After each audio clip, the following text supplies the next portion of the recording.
बिस्मिल्लाहिर्रहमानिर्रहीम। अस्सलाम वालेकुम स्टूडेंट्स। आज के लेक्चर में हम डिस्कस करेंगे क्लास 10 का टॉपिक है कैपेसिटर एंड कैपेसिटेंस। 13.7 टॉपिक है। इससे प्रीवियस लेक्चर में हम लोगों ने डिस्कस किया था इलेक्ट्रोस्टैटिक पोटेंशियल।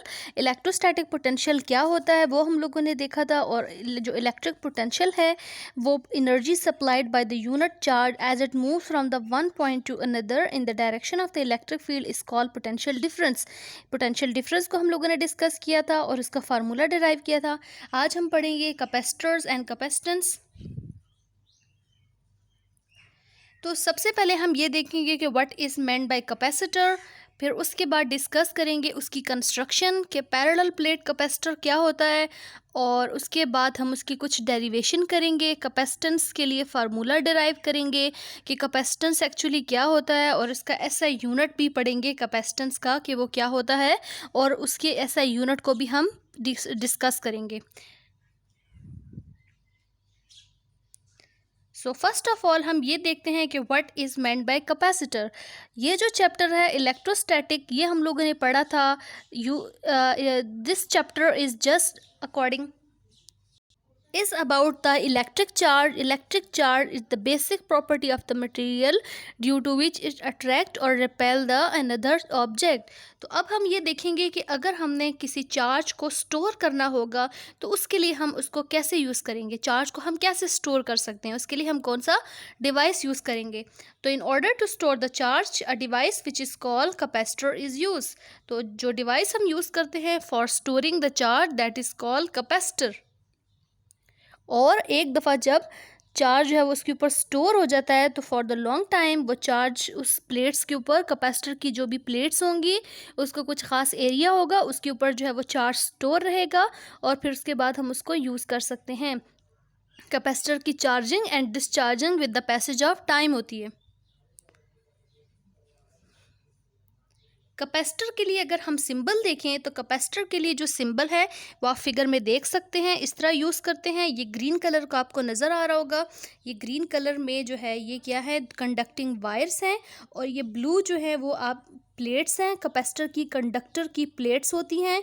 ये इसकी लेफ़्ट प्लेट है कैपेसिटर की, and this is the right plate of the capacitor basically. और इस कैपेसिटर का लेफ़्ट प्लेट कैपेसिटर का और राइट साइड प्लेट का जो है वो ख़ास एक एरिया होता है, और इन दोनों कैपेसिटर की जो प्लेट्स हैं इनके दरमियान में डिस्टेंस जो होता है वो हम यूज़ करते हैं स्मॉल डी।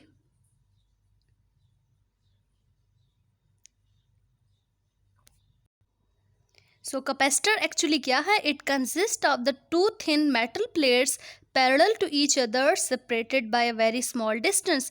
ये कैपेसिटर की कंस्ट्रक्शन है कि कैपेसिटर की दो थिन प्लेट्स होती हैं जो कि पैरेलल होती हैं। ये आपको नज़र आ रहे हैं, पैरेलल प्लेट्स हैं, और इन दो प्लेट्स के दरमियान में जो डिस्टेंस है वो क्या होगा, डी होगा। अब हम ये देखेंगे कि what is meant by medium, यानी कैपेसिटर की जो दो पैरेलल प्लेट्स थी इनके दरमियान में मीडियम क्या होगा। मीडियम बेसिकली कहते होते हैं matter of sufficient density can be as medium, यानी मीडियम बेसिकली मैटर होता है जिसकी ख़ास एक डेंसिटी होती है। डेंसिटी आपको पता है क्या चीज़ होती है, किस density of the substance is equal to the mass per unit volume. तो उस मैटर का उस कुछ ख़ास मैस होगा पर यूनिट वॉल्यूम, तो दैट इज़ कॉल्ड मीडियम।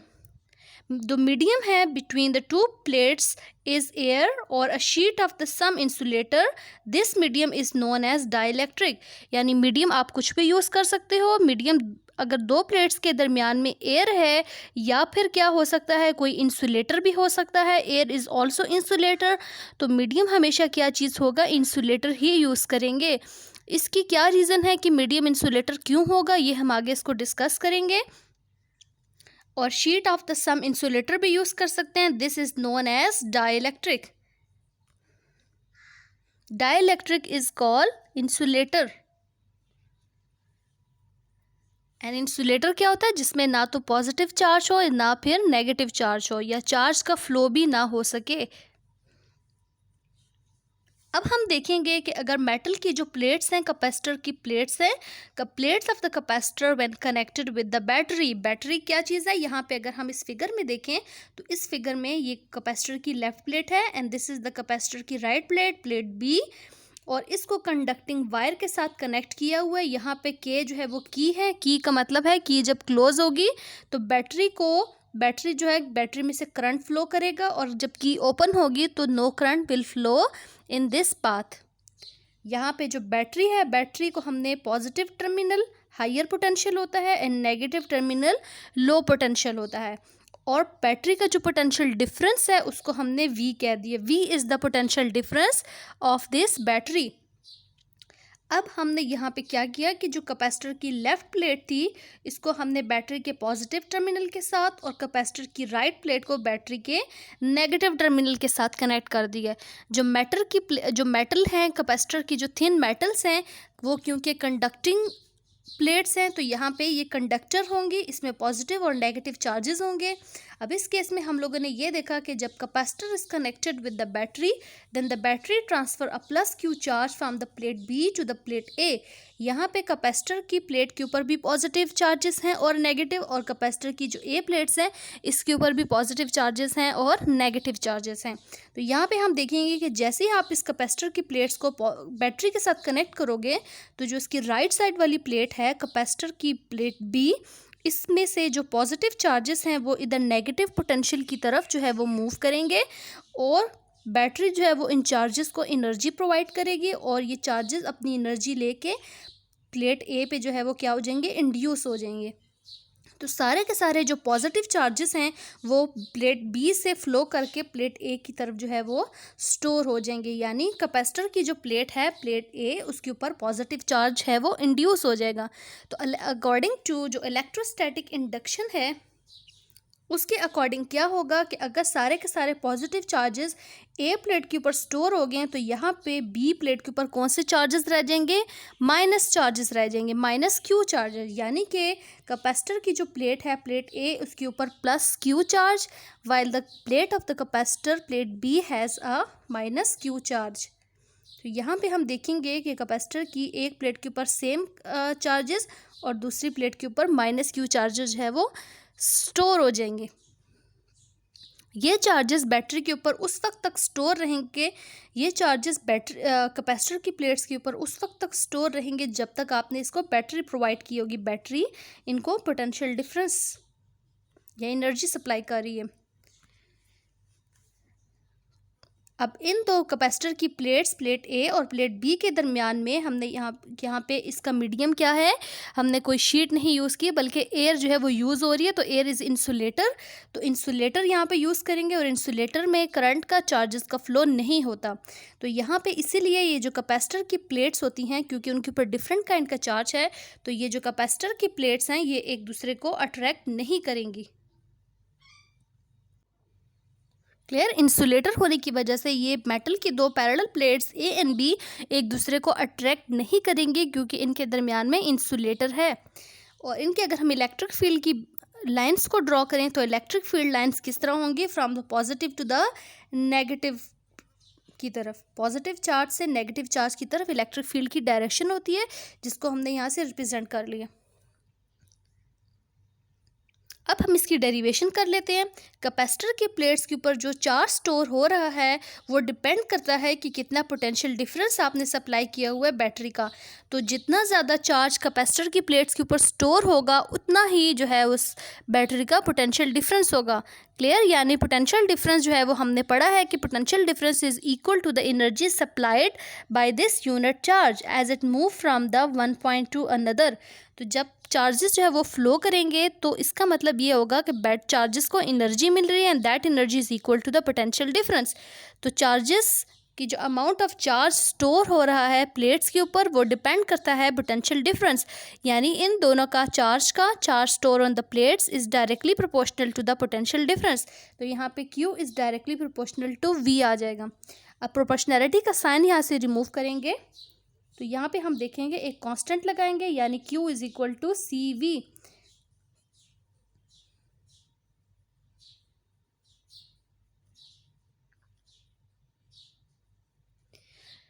तो C जो है वो क्या है, C is called the constant of proportionality, called the capacitance of the capacitor and it is defined as ability of the capacitor to store charge. The definition of capacitance is it the ratio of the charge and the electric potential. यहाँ से अगर हमने formula पढ़ा Q is equal to C V, तो C को अगर हम इसकी वैल्यू डिराइव करें तो वो होगी C is equal to Q by V. Q actually क्या है, जो चार्ज प्लेट्स के ऊपर स्टोर हुआ है, divided by V। V actually क्या चीज़ है, पोटेंशियल डिफरेंस या इलेक्ट्रिक पोटेंशियल भी उसको कह सकते हैं। तो यहाँ से जो कैपेसिटेंस है उसकी वैल्यू क्या हो जाएगी, it is the ratio to the electric charge to the electric potential, and this C is called the capacitance of capacitor। जितनी कैपेसिटर की वैल्यू जो है वो, जितना उसके ऊपर चार्ज की वैल्यू ज़्यादा होगी उतनी ही उसकी कैपेसिटेंस होगी। और कैपेसिटेंस को हम ये भी डिफाइन कर सकते हैं कि ये किसी भी कैपेसिटर की एबिलिटी होती है कि वो कितना चार्ज को स्टोर कर सकती है। अगर एक कैपेसिटर है जिसकी कैपेसिटेंस की वैल्यू लार्ज है तो इसका मतलब ये हुआ कि उसमें ज़्यादा एबिलिटी है कि वो ज़्यादा चार्ज को स्टोर कर सकता है। अब हम देखते हैं कि जो ऐसा यूनिट है कैपेसिटेंस का वो क्या होगा। तो कैपेसिटेंस का अगर ऐसा यूनिट को हम देखें तो कैपेसिटेंस का फार्मूला एक्चुअली क्या है, C is equal to Q by V. यानी Q जो है उसको हम रिप्रेजेंट करते हैं electric charge, and Q electric charge का जो ऐसा यूनिट होता है वो होता है कूलम। तो यहाँ से फार्मूला इस ऐसा यूनिट हो जाएगा coulomb divided bye volt. Volt जो है वो इलेक्ट्रिक पोटेंशियल का या पोटेंशियल डिफरेंस का ऐसा यूनिट होता है। तो कूलम पर वोल्ट जो है वो क्या है, ऐसा यूनिट होगा कैपेसिटेंस का। और कैपेसिटेंस को कूलम पर वोल्ट को हम एक और यूनिट से भी लिख सकते हैं, फैरड। तो जो ऐसा यूनिट होगा कैपेसिटेंस का वो क्या होगा, फैरड। फैरड को रिप्रेजेंट करेंगे कैपिटल F से, या फैराड भी इसको कह सकते हैं। तो farad is the coulomb is equal to the coulomb per volt. So SI unit of the capacitance is farad and farad is equal to coulomb per volt। अब हम यहाँ पे डेफिनेशन देखेंगे 1 फैरड की। तो 1 फैरड को अगर चेक करें तो 1 फैरड इक्वल होगा 1 कूलम डिवाइडेड बाय 1 वोल्ट। यानी कि चार्ज जो है उसकी मैग्नीट्यूड कितनी होनी चाहिए, 1 कूलम, और जो पोटेंशियल डिफरेंस है बैटरी का वो कितना होना चाहिए, 1 वोल्ट। तो ये इक्वल होगा 1 फैरड के। अगर हम इसकी डेफिनेशन देखें तो 1 फैरड की डेफिनेशन होगी कि if 1 coulomb of the charge given to the plates of capacitor produces a potential difference of the 1 volt between the plates of the capacitor, then its capacitance is 1 farad. And 1 farad is equal to 1 coulomb divided by 1 volt. यानी कि अगर charge जो है वो plates को कितना supply किया जा रहा है, 1 कूलम, और वो पोटेंशियल डिफरेंस कितना क्रिएट कर रही है बिटवीन द प्लेट्स, 1 वोल्ट, तो इसकी जो कैपेसिटेंस होगी वो होगी 1 फैरड। ये तो हमने इसके लार्जर यूनिट देखे फैरड। अगर हम इसके स्मॉलर यूनिट्स चेक करें कैपेसिटेंस के, तो farad is the larger unit. Usually we use a smaller units micro farad, nano farad and pico farad. Micro farad को अगर देखें तो माइक्रो फैरड जो है वो उसकी मल्टीप्लायर कितना होता है, 10⁻⁻6 फैरड। नैनो फैरड को अगर चेक करें तो उसका मल्टीप्लायर क्या होगा, 10⁻⁹ farad. And pico farad, pico is the prefix having the multiple is 10⁻12 farad. तो ये इसके स्मॉलर यूनिट्स हैं जो कि हम न्यूमेरिकल सॉल्व करते वक्त जो है उसको यूज़ करेंगे। और अगर न्यूमेरिकल में हमारे पास micro farad, nano farad, pico farad की वैल्यू गिवन होगी तो सबसे पहले उसको फार्मूला पुट करने से पहले हम इसको फैरड में कन्वर्ट करेंगे। अब हम लास्ट में एक एग्जांपल देख लेते हैं। एग्जांपल 3.13.2 है जो पेज नंबर 78 पे है। उसकी स्टेटमेंट है, the capacitance of the parallel plate capacitor is 100 micro farad. Its potential difference between its plate is 50 volt. Find the quantity of the charge stored on each plate। अब इसमें देखें क्या given है कि इसमें कैपेसिटेंस गिवन है, capacitor की वो कितनी है, कैपेसिटेंस गिवन है 100 माइक्रोफैरड और पोटेंशियल डिफरेंस गिवन है 50 वोल्ट। हमने फाइंड करनी है चार्ज। तो हम फार्मूला यूज़ करेंगे जो हमने भी डेरिवेशन की है, Q is equal to CV। हमने Q फाइंड करना है, V गिवन है 50 वोल्ट, माइक्रोफैरड कैपेसिटेंस गिवन है 100 माइक्रोफैरड, उसको हम माइक्रो की वैल्यू पुट कर देंगे 10⁻⁻6, और फिर उसके बाद फार्मूला यूज़ करेंगे Q is equal to CV। Q is equal to CV में वैल्यूज़ पुट कर दें तो Q इज़ इक्वल टू आ जाएगा CV में इसकी वैल्यू पुट करें तो हमारे पास आंसर आ जाता है 5 × 10⁻³ कूलम। फैरड मल्टीप्लाई वोल्ट किसके इक्वल होगा, कूलम के इक्वल होगा। तो यहाँ पे अगर हम 10⁻⁶ को प्रीफिक्स में कन्वर्ट करें तो वो इसका मल्टीप्लाई, उसका जो सिंबल होगा वो क्या होगा, मिली। तो 5 मिली कूलम जो है वो जो चार्ज है वो स्टोर हो गया है on each plates of the capacitor. I hope कि ये लेक्चर आपको अच्छी तरह समझ आ गया होगा। नेक्स्ट लेक्चर में इंशाल्लाह हम लोग डिस्कस करेंगे combination of capacitors, parallel combination and series combination को हम डिटेल से देखेंगे। So if you like this video please like and also subscribe this channel.